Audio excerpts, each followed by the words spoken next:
from peaceful river views along the Mississippi. We explored historic battlefields and stories from the past, discovering places filled with centuries of history. From the birthplace of Elvis Presley in Tupelo to peaceful river towns and unforgettable stops.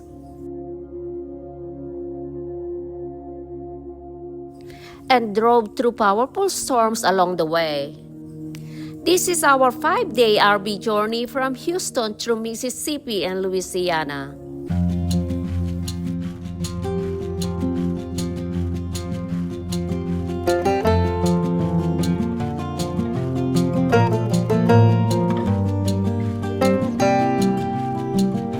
Our journey began in Vicksburg, Mississippi, where we stayed at Ameristar Casino RV Park, right along the Mississippi River. As soon as we arrived, it started raining, so we stayed and prepared dinner. Once the rain stopped, we stepped out to walk around and took in the views of the Mississippi River Bridge and the nearby casino.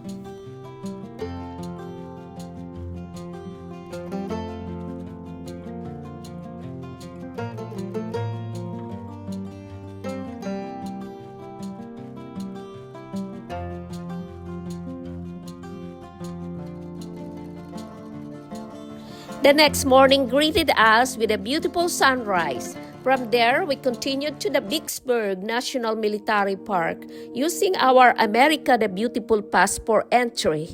We drove the scenic loop, stopping at various monuments, memorials, and historic markers that tell the powerful story of the Civil War battle fought here.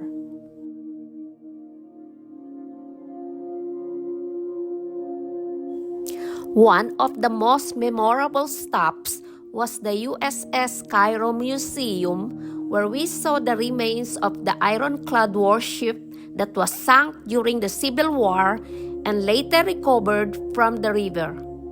Walking through the museum gave us a closer look at naval history, largest civil union cemetery in the United States.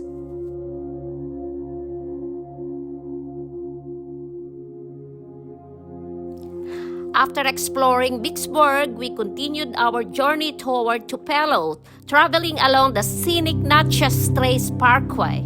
This historic route is peaceful and surrounded by endless greenery, rolling hills, and quiet roads with no traffic.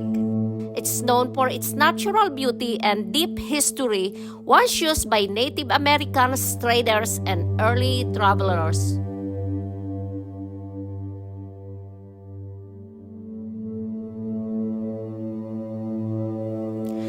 We had trouble with booking our campsite online and arrived right at check-in time, hoping everything would work out. Thankfully, we were able to secure our site just before the office closed. We even requested a better spot for Starlink reception and moved to a more open area. The weather turned challenging with heavy rain throughout the night, and by morning there was no power in the campground. True RV life moments.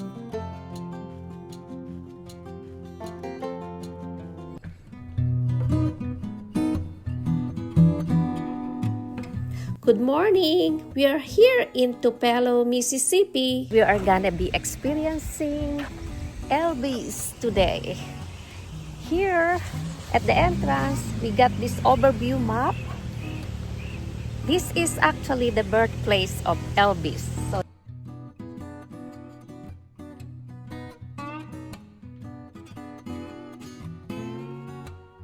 I'm standing in the front of Elvis Presley's first house where he was born, 1935.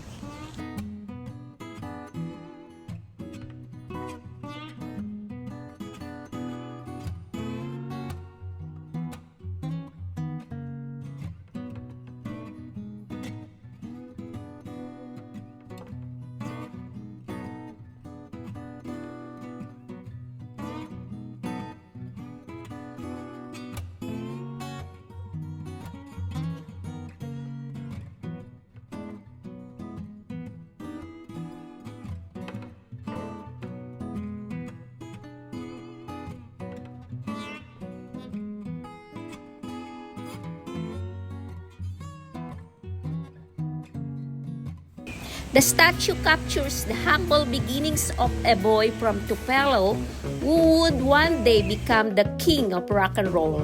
This is the actual church that Elvis family has attended.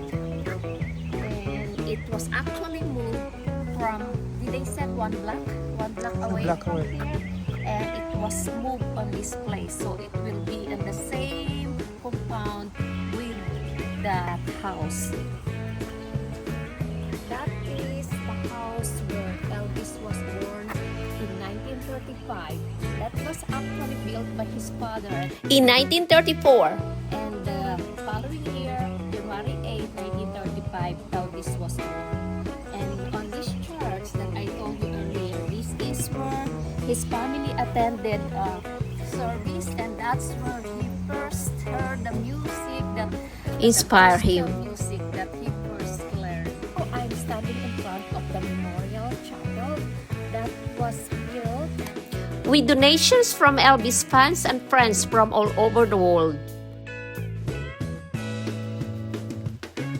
This is the car that Elvis family used when they moved from Tupelo to Memphis.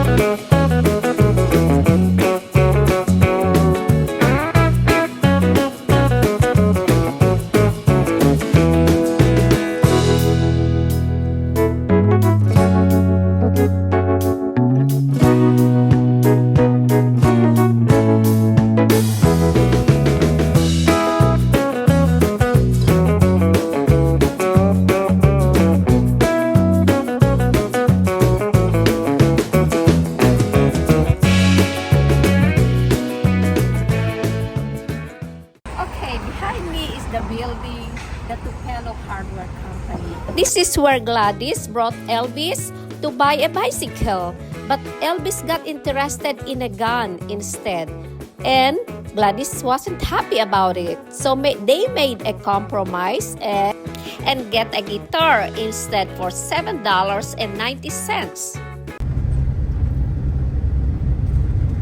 We are now on our way back to the park, the Tombigbee State Park.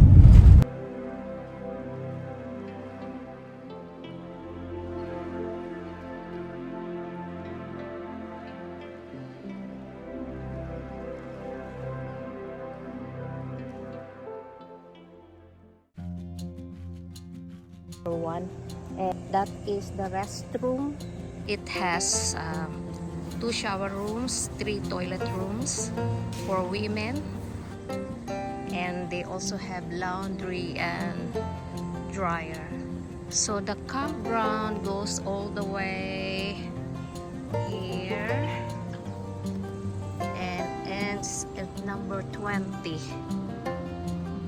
campsite number 20. So it has only 20 spots, and we are in spot 1, number 1. The following day, we began our drive from Tupelo toward Natchez, Mississippi, with our stay planned at Riverview Park in Vidalia, Louisiana.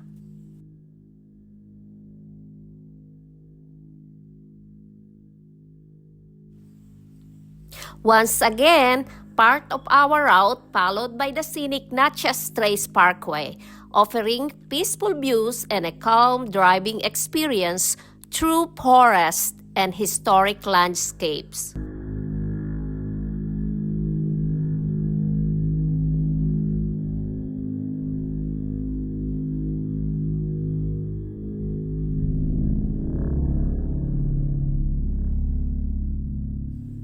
Along the way, we stopped at Binu Mound site. It's a part of an ancient Native American ceremonial complex built over 2,000 years ago by the woodland culture.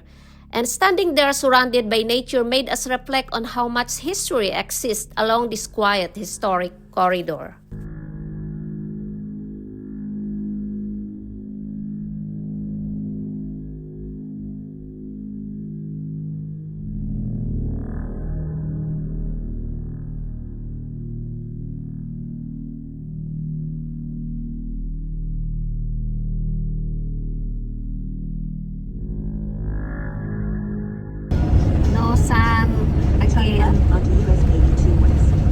takes first Still right. raining.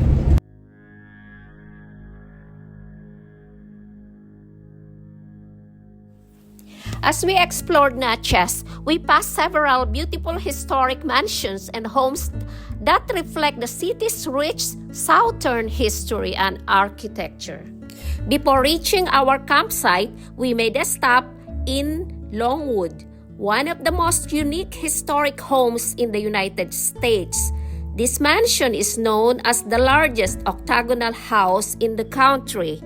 Construction began in the 1800s, but it was never completed due to the Civil War, leaving the upper floors unfinished. Walking through Longwood felt like stepping into history frozen in time.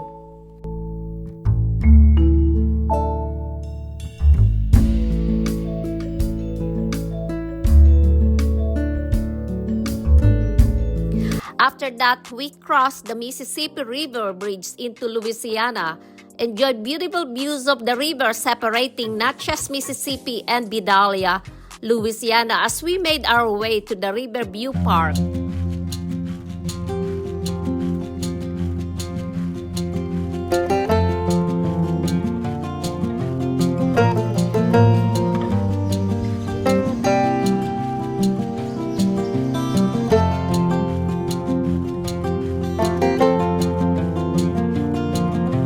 On our final morning, the sky was cloudy, no sunrise, but the calm river views were still beautiful and peaceful.